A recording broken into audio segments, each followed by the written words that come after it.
Welcome back to the FITTS SPSS Masterclass.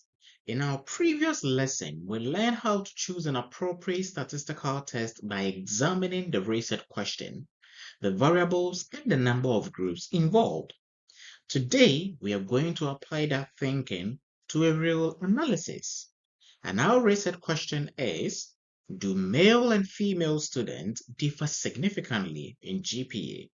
And before we open SPSS, we need to understand exactly what this question is asking. We've got two groups, male student and female student. We also have one numerical outcome, and that is the GPA. And our goal is to determine whether the mean GPA of one group differs significantly from the mean GPA of the other group. And once we understand that, we can decide whether the independent samples t-test is appropriate.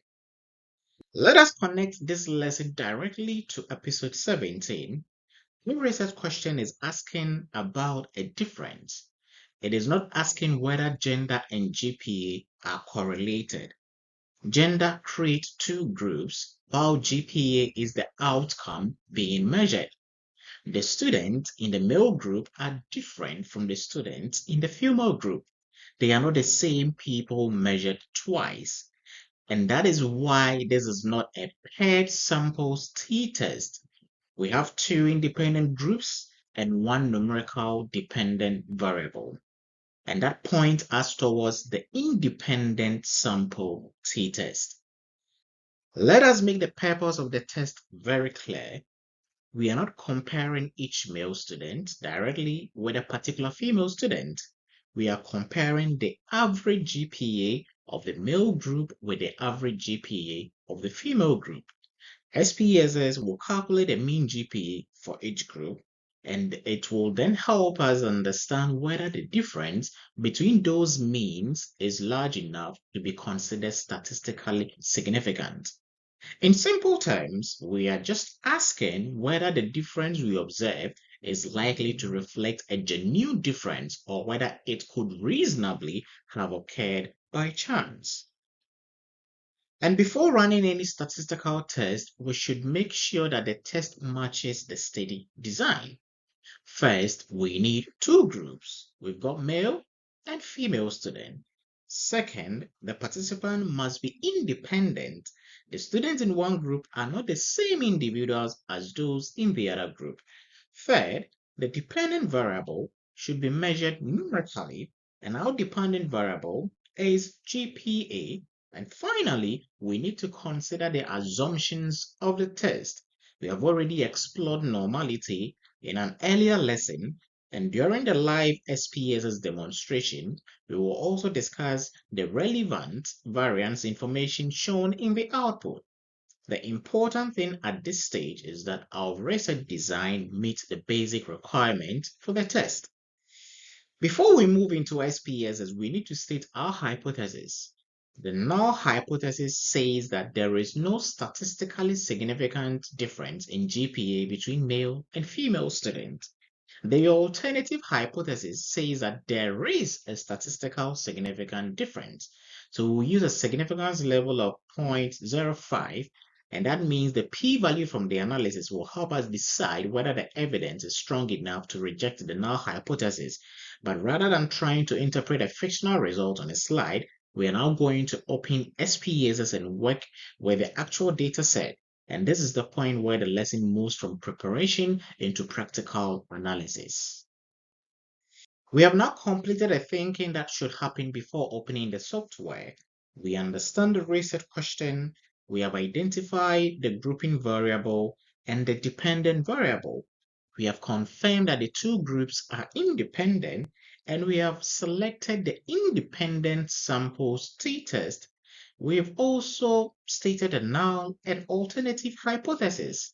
So I guess we're now ready to move into SPSS, and from this point, I will use the actual dataset to demonstrate every step. As we work through the analysis, I will explain why each variable is selected, what each part of the output means, and how the result answers our research question. So we're going to switch from the PowerPoint to our SPSS at the end of the slide. Before running any statistical test, I always encourage you to spend a few seconds checking your variables. And our research question is, do male and female students differ significantly in their current grade point average? Immediately, we can identify our variables, and the first one, which is our grouping variable, is the gender, and that separates participants into two independent groups, which in our case is male and female. And our test variable, which is our current grade point average, okay, which we normally refer to as the dependent variable, is what we want to compare. And because we're now confident of the variables we're going to use, I want us to move straight to the menu bar and locate analyze. From there, we go to compare means. And under that, we have independent sample t-test. So I need to click on that and it opens the independent samples t-test dialog box for us. So what we're going to do is to move our current grade point average into the test variable. So this is my current grade point average. We move it into the test variable. Then for the grouping variable, we're dealing with what? The gender. So this should be moved to the grouping variable box. And now we've got a question mark. So we need to define the groups. So our group one is for male, and the group two is for female. But if you used a different coding system, make sure you put it there as such. So now I'm going to click on continue, then I'll click on OK. And SPSS is now going to generate outputs, and this is where the real work is going to begin. So this is our output, and let me adjust this so that we can have, the full view. Great. So whenever SPSS produces output, I always start with the first table rather than jumping straight into the p-values. The first table, as you can see, is called the group statistics, and it simply describes our two groups. So I want us to look at it together. There are 7 male students in our sample, and their average GPA is 3.3757, and the standard deviation in this case is 0.42276. And there are 8 female students with an average GPA of 3.3312 and a standard deviation of 0.37315. Now, before looking at statistical significance, let me ask you something. Which group has the higher average GPA? The male students have a mean GPA of 3.3757, and the female students have a mean GPA of 3.3312. So based purely on the sample averages, the male students scored slightly higher. But here's the important question. Is that difference large enough to conclude that males perform better in the wider population? We cannot answer that yet, and that is exactly why we perform the independent samples t-test. And I want us to move to the second table. And this is where many students become overwhelmed because they see so many numbers. Not to worry, we're only interested in a few of them. So we're going to take it one step at a time. So the first thing we need to check is the Levene's test for equality of what variances. So let's look at the significance value. So we've got 0.583, and now let's compare that to the 0.05. A 0.583 greater than 0.05? Yes. That means the assumption of equal variances has not been violated. So we use the first row. Equal variances assumed. Great. And I always tell my student to decide on the correct row before looking anywhere else in the table. Once you've chosen the row, ignore the other one. Now move across the same row until you find a significant, two-tailed, right? And our p-value is what? 0.832. Now, let me ask you another question. Is 0.832 less than 0.05? Definitely not. It is much larger. So what decision should we make?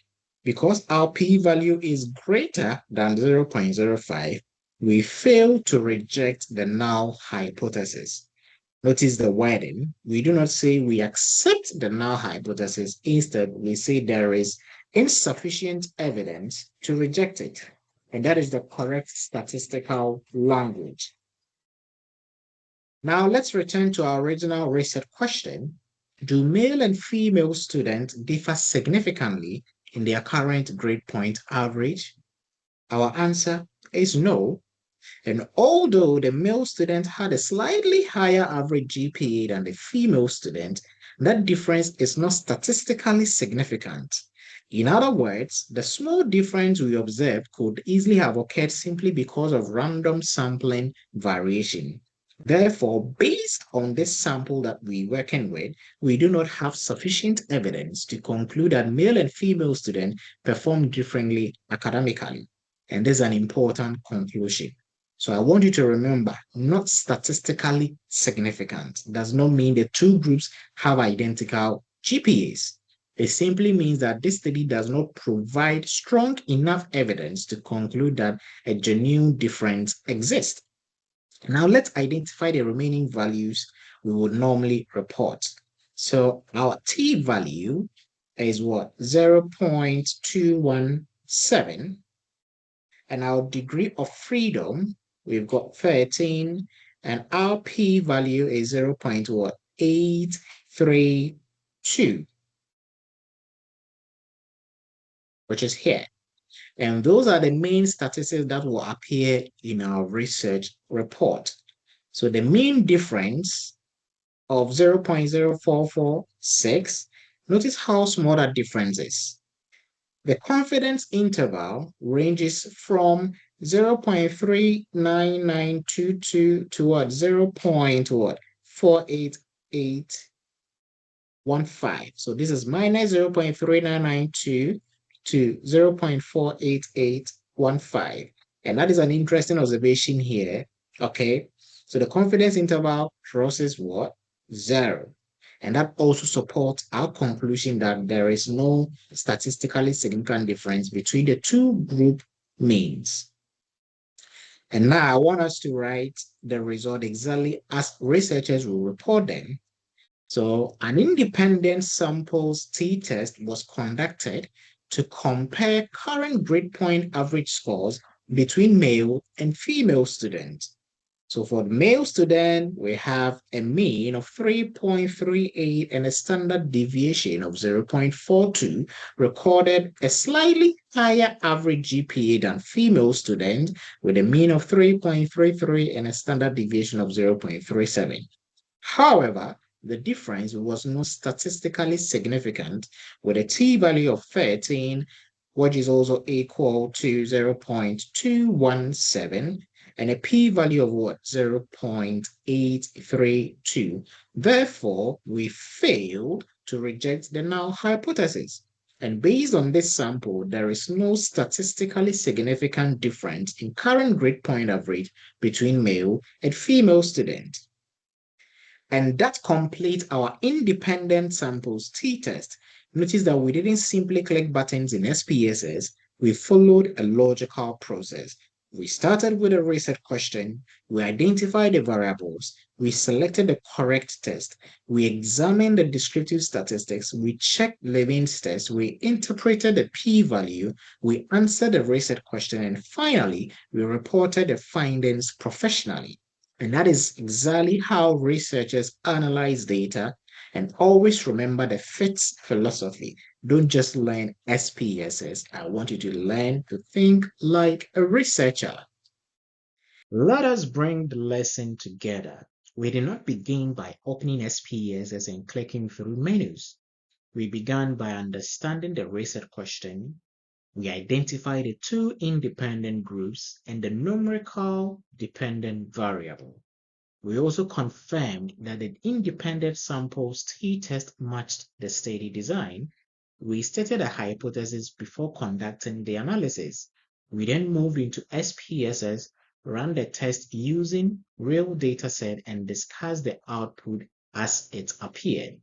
And finally, we identified the values needed to interpret and report the findings. And in the next lesson, we will look at what changes when the same participants are measured twice, and that will introduce us to the paired samples t-test.